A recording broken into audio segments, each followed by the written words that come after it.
button, which I had forgotten to hit, so good for me. Anyways, we're recording all these. You should get a PDF of the presentation, and you can also access these at any time for a period of time on our website. So with that, we'll get started. This webinar, I think, will be very comfortably under 30 minutes. If for some strange reason it runs over, please feel free to leave. We'll take some questions at the end, and I'll do a better job than I did the last time, perhaps, of trying to take you all off of mute so you can ask your questions at the end. If not, feel free to type them into your chat portion of your meeting icon, little widget gadget thingy, and we will make sure that we try to get all the questions answered. Okay?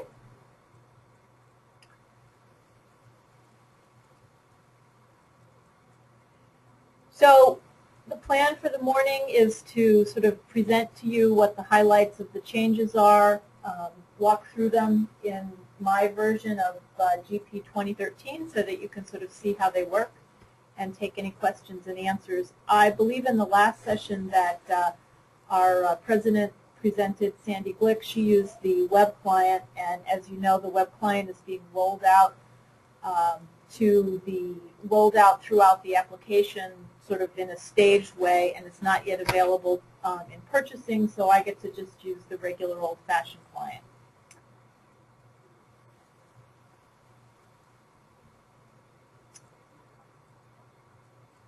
There are a number of changes in terms of purchase order processing.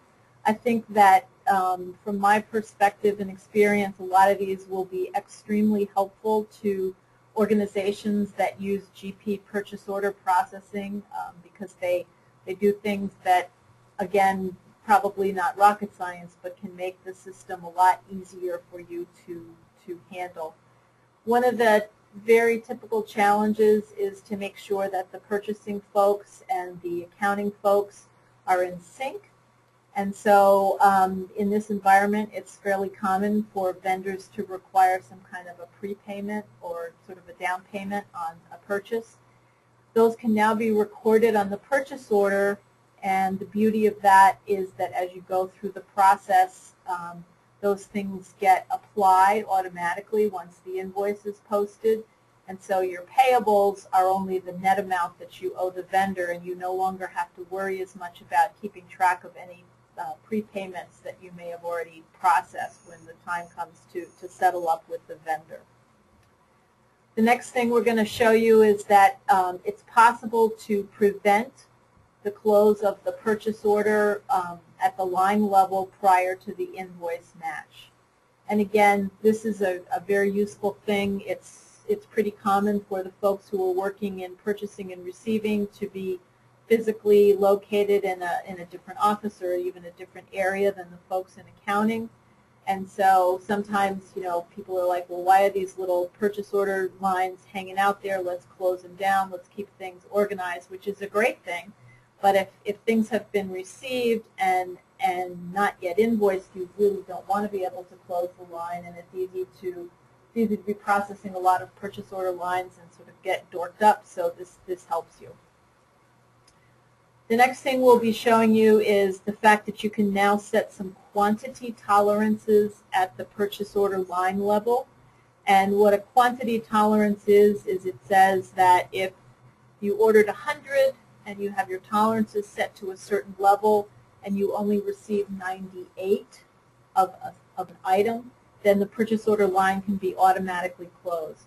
Again, if you're in the situation where you're continuously ordering the same item and you're ordering it in significant volumes, it's often hard for the vendor, if not impossible for the vendor, to exactly match, and tolerances can be very, very useful in that situation. In terms of over shipments, you may not want to take goods where you really, maybe they're very bulky, maybe they're very expensive, and you want to order them as you need them, but you simply do not want to take the over quantity. So that works in a very similar way. But again, this is a useful feature so that you can better manage your purchasing workflow and your purchasing process. And then the last thing, which I'm not going to be able to show you because when I was working on this yesterday, I found out that I don't see this feature, but I will describe it to you. Basically, I think it's because I have a quite new release, or one of the older releases of 2013, even though that's one of the newest releases. But basically what the feature is, and this is very helpful for folks, again, who do a lot of purchasing, is it allows you to specify what phone numbers and what fax numbers may print on the purchase order, and it's at the address level. So again, a very nice sort of business convenience feature, so that if you've got a phone number that's for an address that's maybe the purchasing in accounts receivable or accounts payable, and you don't need to print that on the purchase order because that's going to somebody different, you don't have to do that. Okay? And with that, I will advance my slide, and then I will go to my Microsoft Dynamics GP.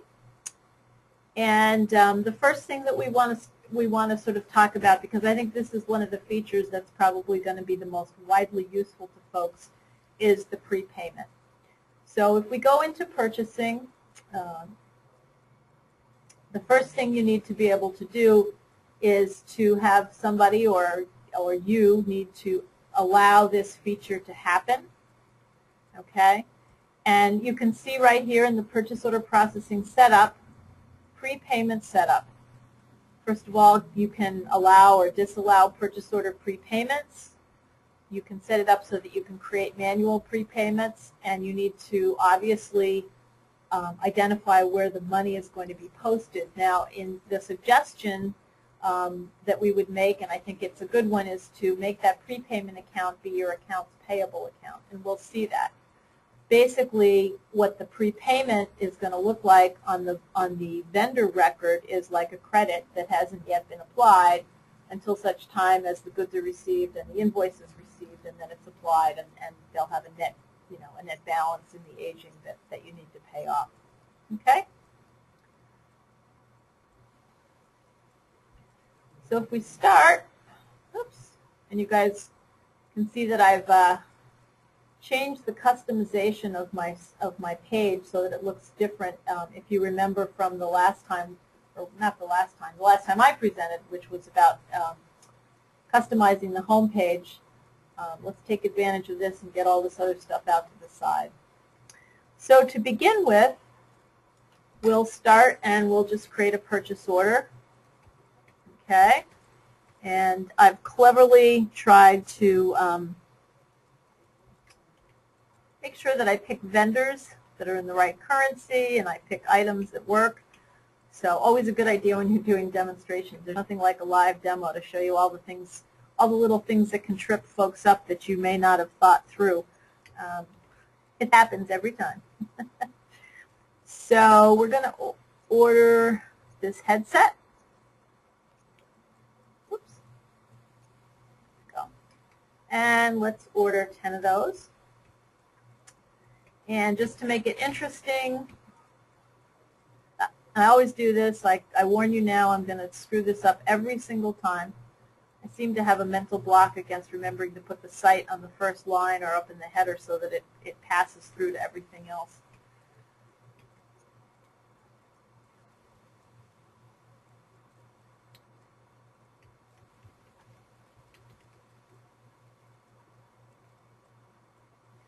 And we'll get some chords to go with them. Okay? And let's get the same number of chords. So again, let's say that this is a new vendor and they're asking you to give them a $200 prepayment. Just to make the math something that I can potentially keep track of. Okay. Obviously, you can determine what the payment method is going to be. If it's a manual payment, you have the option either of processing a check, or you can even pay it off by credit card. Okay, let's do that in this case, And let's say that we're going to use our AmeriCharge credit card, okay, to process this. So now we've got all kinds of things going on. We've got the prepayment being processed. We're doing it to a vendor that eventually is going to send us a bill for the $200, which is the credit card vendor. Nevertheless, we want to make sure that when we process our payment to Convex, that really we're only going to need to pay them off the balance, okay, of what we owe them. So this is purchase order 2088. And let's print it to release it.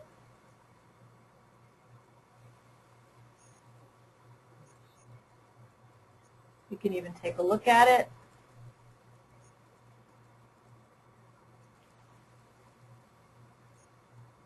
Now, obviously, if you're going to use prepayments on your purchase orders, you may need to do some work on your purchase order forms, which we just haven't done yet, to actually show the prepayment on the purchase order. That's obviously possible in terms of an update to the form itself, you know, the way the printout is organized.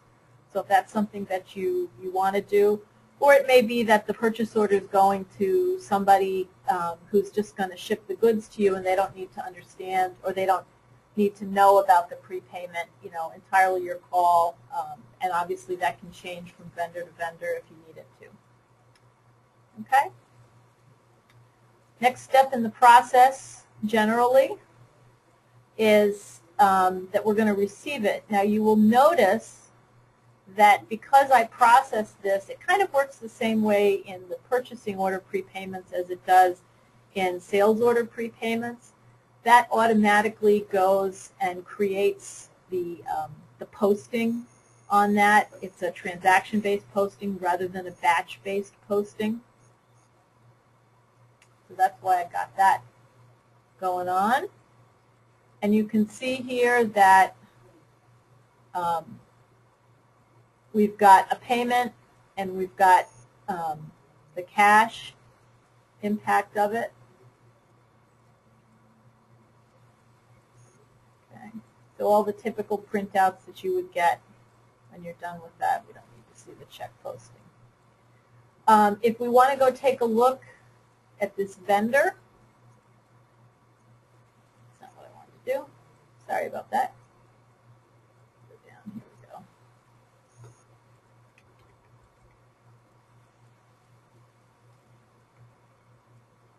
And let's get rid of the history. Okay. You can see that this is the payment. They've got this sitting out there.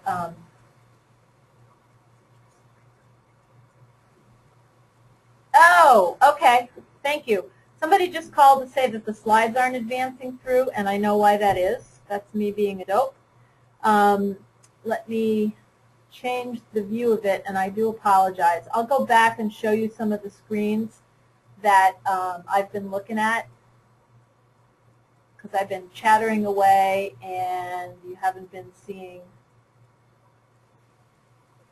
where it is. So let me go back to Great Plains. And if you're not seeing Great Plains, can you do me a favor if you're on the webinar? Just type me a message. If you are seeing it, then life is good. Okay? And if not, you can also call the office. Barbara just let me know that I wasn't showing things the way that it wasn't showing the way that it should have been. So let me just double check that you're looking at the right screen. You should be seeing this screen, which has GP on it, so I think we're good. So let's backtrack a little. Apologies again. Okay, so the first thing I did was I went into setup, and I set it up so that the prepayment was allowed. Okay? And now we're actually in the process of processing through a prepayment. So the first thing we did was we created a purchase order. And on that purchase order, we have put in a prepayment amount. And when we processed the prepayment, we said that it was going to be paid, so to speak, with a credit card. So we put that all through, okay? And we saw the posting of the $200 credit card payment. And so if we look at the vendor that we're buying the goods from, we can see the $200 payment. And if we go back actually and look at the credit card, okay, you can see that we're now expecting a $200 invoice from the credit card vendor to reflect the payment to the goods vendor on that credit card, so that when the credit card statement comes in, you can tie that all out. Okay? The next step is that we're going to actually receive the goods. And in this case, we're going to receive the goods, and then we're going to, as a separate step, enter and match the invoice. So this is packing slip 2020, for example. And I'm going to put it in its own batch just because that makes it easy for me to do the posting and not have to wait for a whole bunch of other things. Here's our vendor that we placed the purchase order to. Okay. And we'll see what we've got open for this guy. We've got a couple things open, but this on the packing slip says it's the receipt based on purchase order 2088. So I'm going to pick that purchase order. It's not relevant to the project. The items that are on that purchase order, I ordered, you can see what was on the purchase order from the receiving perspective. So let's say I can see that I got 10 of the cords. I'm going to select that. It says, okay, I've got 10. Life is good there. And I also have something else on the packing slip. So when I go and look for the information on that purchase order number, I can also see that I've got the headsets. Okay? So this is good. If we want to take a look at the distributions against this, you can see that because this is a receipt, not an invoice, we're hitting the purchases, which lets us put the goods into inventory. We're hitting the accrued purchases account, which is going to be cleared out when we actually do the invoice. From the perspective of the goods, we aren't seeing any impact yet of the prepayment, which makes sense. That's going to come into play when we do the final invoice, because the vendor invoice should reflect our prepayment, and we should only have to pay them an additional $225.70. Okay? So I'm going to save that, and let's go ahead and post that. Maybe the invoice doesn't come in until the next day. Maybe it comes in a week later. Who knows? Here's my batch for my receivings transaction entry. I'm going to mark it and post it. We'll look at that. We'll look at that. We don't have any cost variances. We're not worried about the sales process part of it. So let's just take a look at what's relevant to this flow. Okay, this sort of shows us what we got into the warehouse. Life is good. The shipment came in, the receiving number, all the stuff. Yep, all looks good. Okay. We wanted to see the detail. Again, these are very similar, but different people like to look at things different ways. You can see this is reflective of the distribution that we saw in terms of what the financial impact of the transaction is. Next thing that happens is we get an invoice. Again, this is another receipt. Okay. This time we're getting invoice, and this vendor is really good. They have their invoice numbers exactly the same as their packing slip numbers. Makes it easy for me to remember. I'm going to put it in its own batch again for the same reason as before. I've got a lot of stuff in here. I can tell you that for sure. Okay, so here's our vendor. So the invoice comes in, and we can see off the invoice that it's against our purchase order 2088. Okay, and again, the invoices, you may not necessarily get everything, so we got this stuff. Life is good. We received 10. We're being invoiced for 10. And let's put our other item in. Our headset. Okay.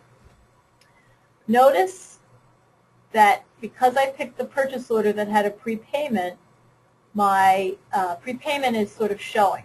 So I can see that the net that I owe them is $245.70. If I go ahead and look at the distributions, okay, even before I process it, this is what the distribution is. But we're going to process this and post it because what we want to see is that the manual payment is going to be netted against the invoice. So from the perspective of how much you bought from the vendor, it's correct. From the perspective of the total expense, it's correct. And from the perspective of what you need to actually pay them now as additional cash, it's also going to be correct. Okay? So life looks good. Let's save that. And then let's go through and post that batch. Here's my purchasing invoice batch that I'm going to post. And let's look at the invoice posting journal. Let's look at the distribution detail. Let's look at the cost. We don't need the cost variance. We didn't do any cost variance. We still don't have any back orders. And last but certainly not least, let's look at the general posting journal. All right.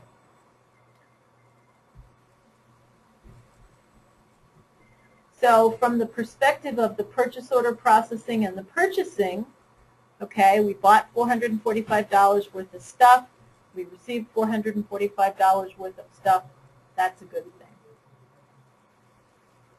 From the perspective of how we're handling that, we're now recording the entire cost into accounts payable and reversing out the accrued purchases.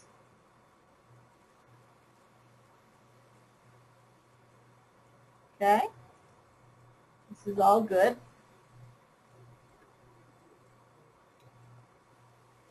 So now what I want to do is we'll take a quick look at the vendor, and we'll see what happened from the vendor perspective. Okay, so let's look at this vendor. Oops. There we go. Get rid of all the history.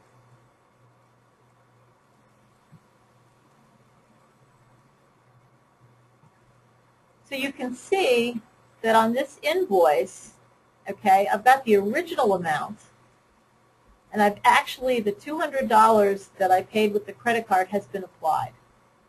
And so the open amount on this particular invoice is only the net of what I need to pay them.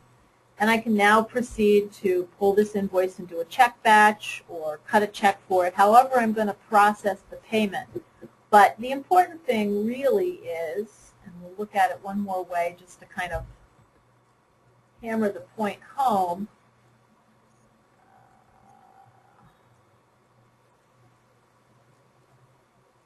If we just look at this particular vendor, just to avoid having it be a gazillion page report, oops, do this.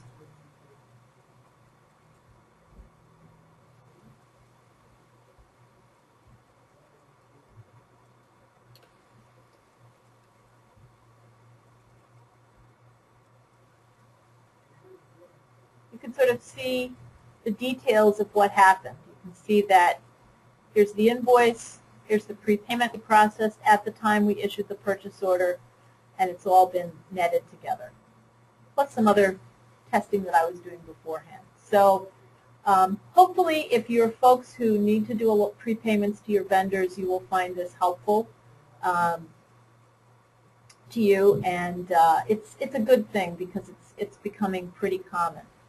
I can see that I'm probably going to go a little bit over, but as we said, if you need to change things, if you need to leave, we will be recording this. I think that the prepayment is, my guess is that that's going to be one of the changes that people are going to be likely to use quite a bit. So the next thing we have was preventing PO close prior to the invoice match. Okay, so let's go back to our setup. And I didn't bother to make the window bigger, I just did that. Go down here. Warn when purchase order line is not fully invoiced. So I've selected this here. Okay. Just to show you how this works, we'll do another PO.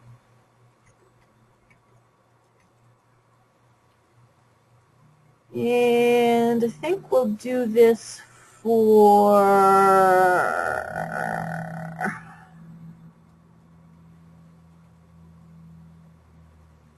try these guys, just so you guys don't think that I'm doing everything on the same vendor just because. Don't need any projects. In this case, I'm going to order some phones. Let's order some blue phones. Okay. And let's say that we're going to order 10 of those. Okay. So we're going to order 10, and life is good. Let's print this. Oops. See, I told you, every single time. Every single time. I probably should get some kind of a button just to shock me or something so I could learn how to do it.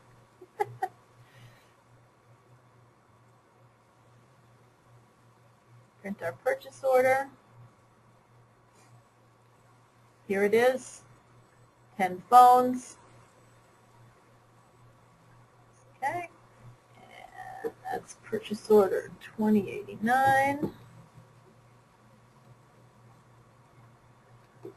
I'm going to receive these phones. So I get some phones in. Packing slip 3014.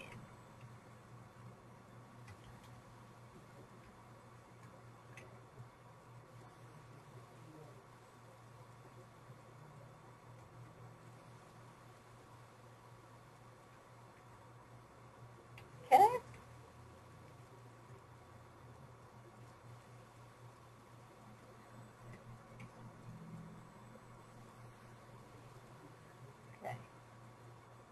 Now in this case, when I open up the box and actually look, I only have 9 phones. Okay?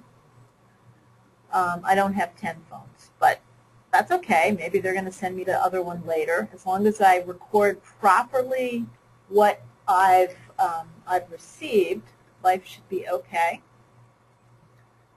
Let's go and post that receipt batch.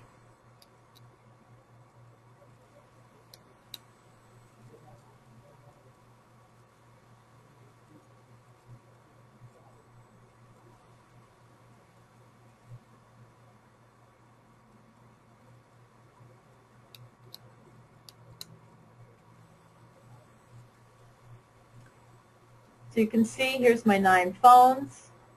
This is the amount of money they should be billing me for, not more, because I only got 9.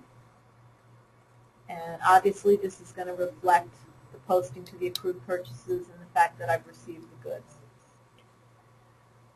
Let's say that somebody is looking at this and they're like, oh man, I don't want to, I want to close down that invoice. Now notice that we haven't even matched the invoice yet. Let's see what happens if we try to go in and edit the purchase order.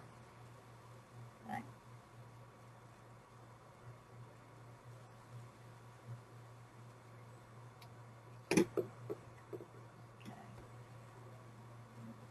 Now, it's showing me that I've gotten 9.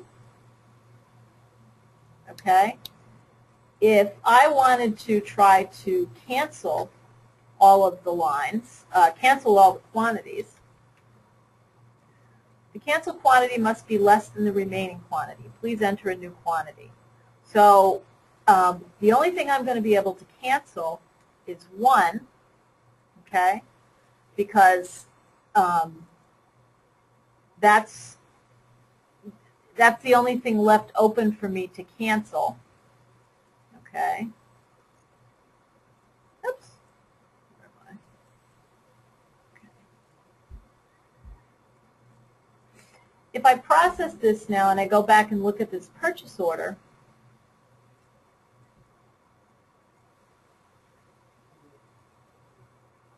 okay, you can now you will be able to once I post the invoice, it will close it out. So what that little thing does is it says if I want to go in and edit the purchase order, I can only edit the amount that's open in terms of the cancellations. Okay?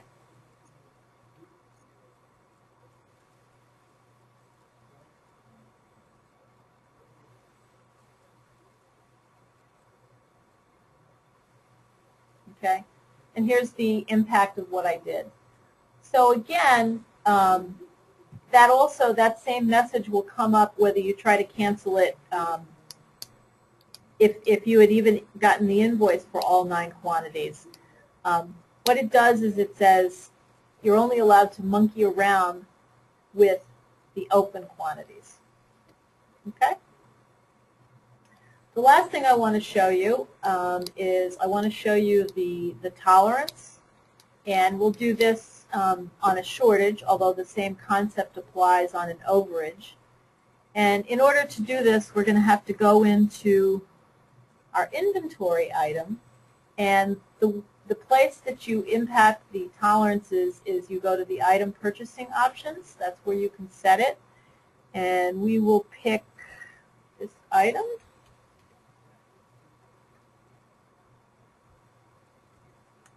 Okay, so this is where you're allowed to set it. I've got a shortage of 20%, and the thing you need to think about in terms of the quantity tolerances is what your typical receipt quantities are likely to be in order to set the tolerance percentage correctly. The first time I did it with 1,000 items, but I set the tolerance at 2%, and so I just screwed up the math. So what we're going to do is, this is set at 20%. We're going to order 10. We're going to receive 9, and you're going to see that the purchase order line is going to be automatically closed, even though we've only received 9 because of this shortage parameter. Okay?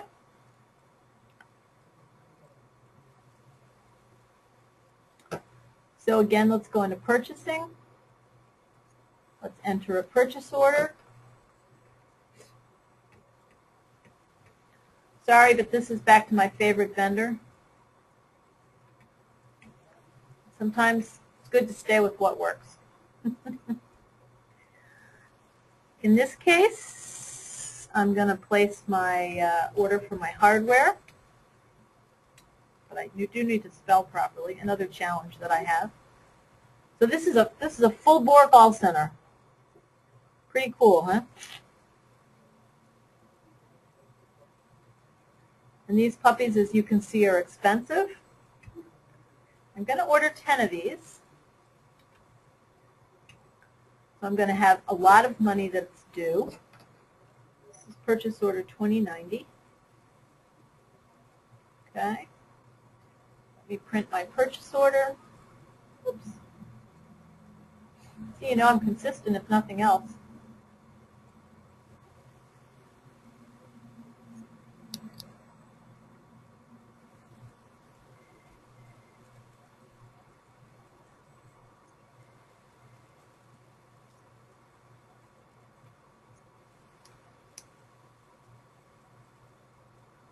There it is.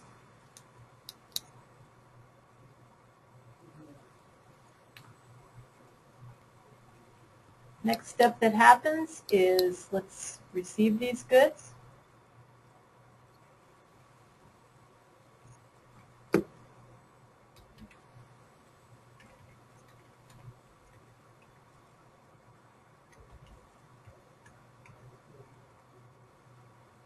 again, as I said, I wouldn't expect that most of you guys would be adding batches all the time. It's just that I have a lot of different things going on in this this system that I've got, so I don't want to, it's just easier to keep the transactions separate.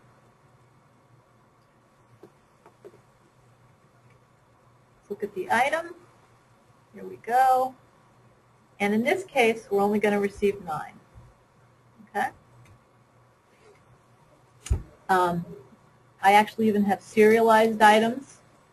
So I'm going to auto-generate the serial numbers for these because I get to assign the serial numbers as they come in. I want to do that because that's how I release them to my customers. That looks good. Let's go through and post these receipts.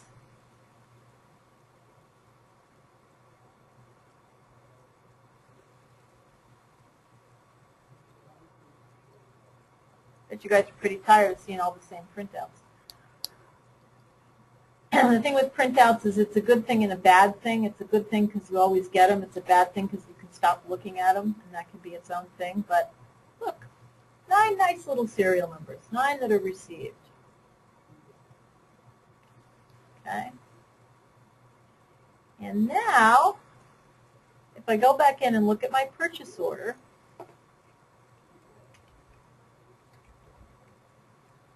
okay. See if I can make this a little bigger.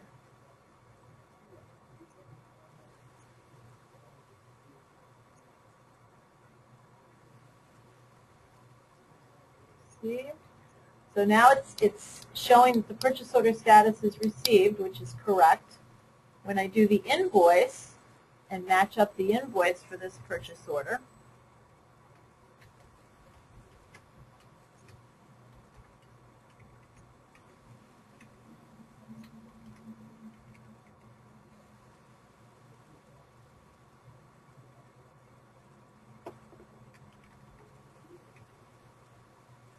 oops, that was bad.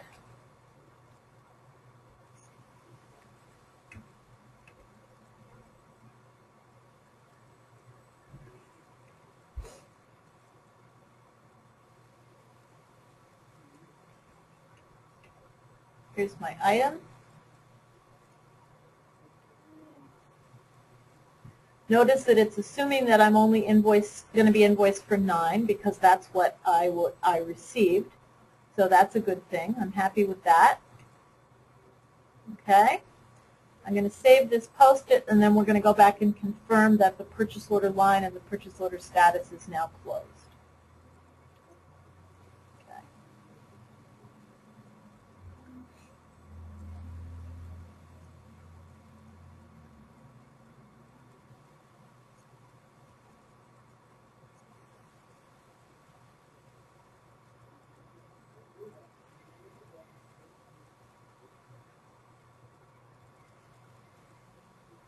Okay, here we go. We've been invoiced for 9. So we're at $315 versus the full $350. Looks good. Taking the money out of the accrued payables, putting it into purchases. If we go back as the final step and look at that purchase order number, notice that even though I ordered 10 and I've only received 9, have been billed for 9, the purchase order status is closed. So because of the fact that I've got the tolerance on that, the system is saying, wait a minute, I'm going to close this even though I haven't received the full quantity because it's within the tolerance. I think this is most useful for folks where you're buying, where I've seen it as people who are buying things 1,000 at a time, and if they get 997, they don't want to leave the 3 open. They may never get it from the vendor, but it is a very useful feature. As I said to you, the last feature, which is not available on my particular system yet, so that's a bug that I got to look at, is the fact that you can select some print and phone number fax printing preferences on the ship to information. And again, that's just because sometimes you want the phone, you do or you don't want the phone. The phone number that's on the address may not be the right phone number for the person receiving the purchase order. So I'm a little over. I apologize for that. Hopefully this was useful to you. I think that the purchasing um, functionality is good for a lot of folks. Obviously, if you have any questions, let us know, and happy to try to answer any questions that you may have. Okay?